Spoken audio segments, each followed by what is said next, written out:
이윤 서로 망언입니다. 이윤은 이재명 후보와 윤석열 후보를 지칭하는 겁니다. 유력 대선 후보들의 외교 안보 정책이 그 러시아의 우크라이나 침공과 맞물려서 논란이 좀 계속되고 있습니다. 먼저 이재명 후보의 우크라이나 사태 관련 발언 듣고 얘기 나누겠습니다.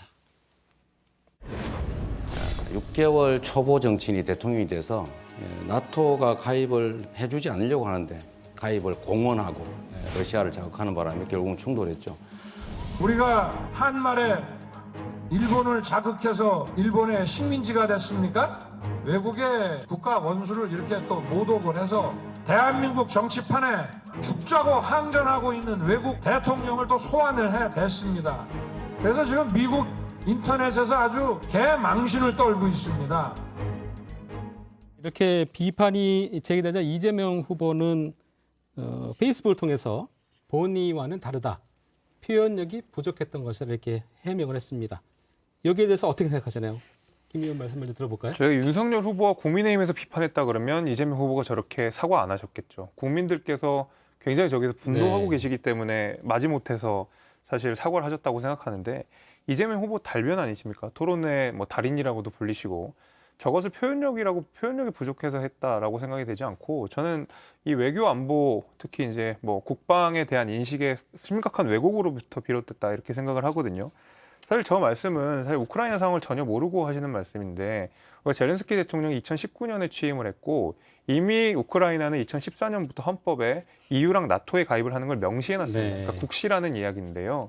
그것을 사실 전혀 이해하지 못하고 피침략국이 마치 잘못을 해서 침략국의 침략을 명분을 만들어줬다라는 식으로 이야기하는 것은 사실 뭐 윤석열 후보도 비판을 했지만은 조선 일제감령기의 어떤 책임을 조선에게 돌리는 이런 것과 사실 논리적으로는 같은 맥락이기 때문에 저것은 어떤 심각한 외교 안보의 인식의 결여라고 저는 그렇게 보고 있습니다.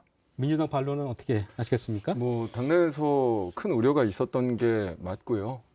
저희도 그러니까 저희 민주당이 언제든 이 침략 당한 쪽을 위로하고 정말 이 침략한 쪽을 규탄하고 이제 그게 너무나 정상적인 이 태도이기 때문에 이게 뭐 이 진여와 다르다 하는 부분에 대해서 이 후보도 분명하게 사과했지만 그게 조금이라도 이 우크라이나 국민들과 뭐 여러 이 부분에 대해서 이 아픈 부분, 이 상처받으신 분들이 있다고 하면 저희가 정말로 이 사과를 드리는 게 맞는 거고요. 또 이후의 외교 관계를 위해서도 분명히 맞다. 그거는 이 저희 당도 분명히 그렇게 생각하고 있는 부분입니다. 네. 잘못한 부분에 대해서는 확실하게 사과를 해야죠. 하시는 네, 거군요. 네. 네. 그럼 사과를 받아들여야 돼요. 아니, 그러니까 이건 저희가 뭐, 그러니까 국민의힘 여부는 상관없죠. 네, 아, 정치적 네네, 관계에서 알겠습니다. 사과하는 건 이거는 아니니까. 저희 국민들이 굉장히 공분한 내용이기 때문에 그러니까 저희 당원들도 그런 말씀들을 하세요 저한테. 이렇게 초보 이 후보를 이걸로 비판해 달라는데 저도 그렇게 얘기하거든요. 아니 윤석열 후보가 무지하고 경험이 없고 능력이 없는 거 다른 근거도 수백 가지 수천 가지 있는데 굳이 이렇게 다른 나라의 상황 같은 거 이야기하면 안 된다. 네, 제가 우리 흐름을 당이 잘못 갔습니다.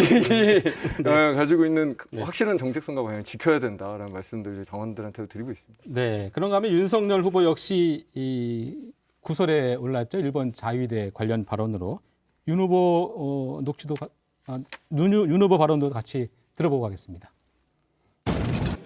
지금 한미일 군사동맹 참여해서 유사시에 뭐 일본이 한반도에 개입하게 하실 생각은 아니실 거 아니에요? 한미일, 우리와 일본 사이에 군사 동맹까지 가야 되는지는 아직 뭐 그런 상황까지 오지 않았기 때문에 그러나 그걸 안 한다고 우리가 중국에 약속할 필요는 없지 않나 이렇게 생각합니다.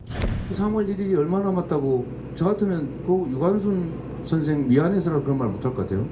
제가 흉을 보자는 게 아니라 정말 심각한 문제다. 국가 경영과 국가 미래를 놓고 우리의 삶을 놓고 전쟁의 위험을 유발할지도 모르는 그런 얘기들을 막혀놓고 아니면 그만이고.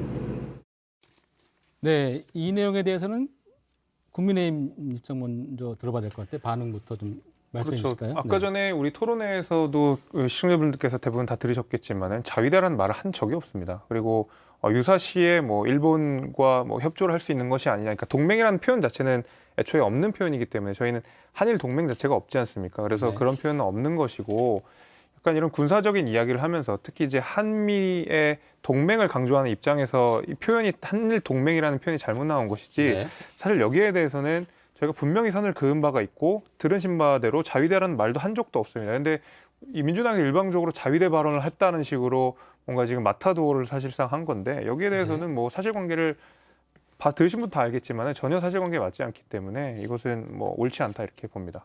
네, 저는 네. 솔직히 들으면서 이 역사의식에 대한 심각한 문제를 느꼈는데요. 그러니까 네. 중국의 약속, 뭐 한미일 동맹하지 않겠다라는 걸 중국에 약속할 필요는 없지 않냐라고 하는 게 지금 윤 후보의 정확한 워딩이잖아요. 네. 이게 중국에 대한 약속이 아니죠. 우리 역사에 대한 약속입니다. 정말 우리의 역사 속에서 얼마나 이 한반도의 지정학적인 문제 때문에, 이 위치 때문에 이 중국과 일본 관계에서 우리가 얼마나 큰 어려움들을 네. 겪었고 지금도 사실 그것 때문에 우리가 큰 센 국방력을 가지고 우리 평화 유지하기 위해서 애쓰고 있는 거 아닙니까? 이게 무슨 중국에 약속하려고 우리가 한미일 동맹은 절대 불가능하다라는 생각을 가지고 있지 않은데 이건 정말로 역사의식의 문제가 윤 후보가 있는 것 같고요. 또 하나는 그런 상황까지 오지 않았기 때문에라는 이야기를 해요. 그런 상황이 올 수도 있다는 가정적인 표현입니다.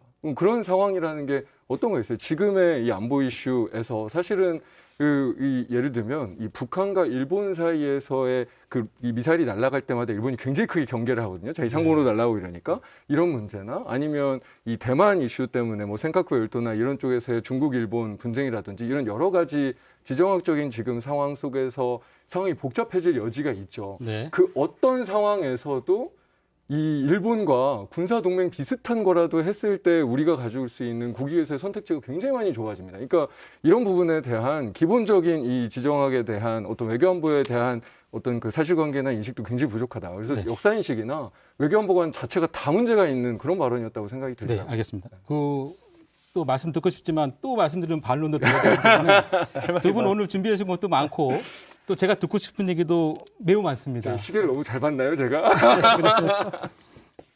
그럼 두 분 말씀은 날카로운 비평 잘 들었고요.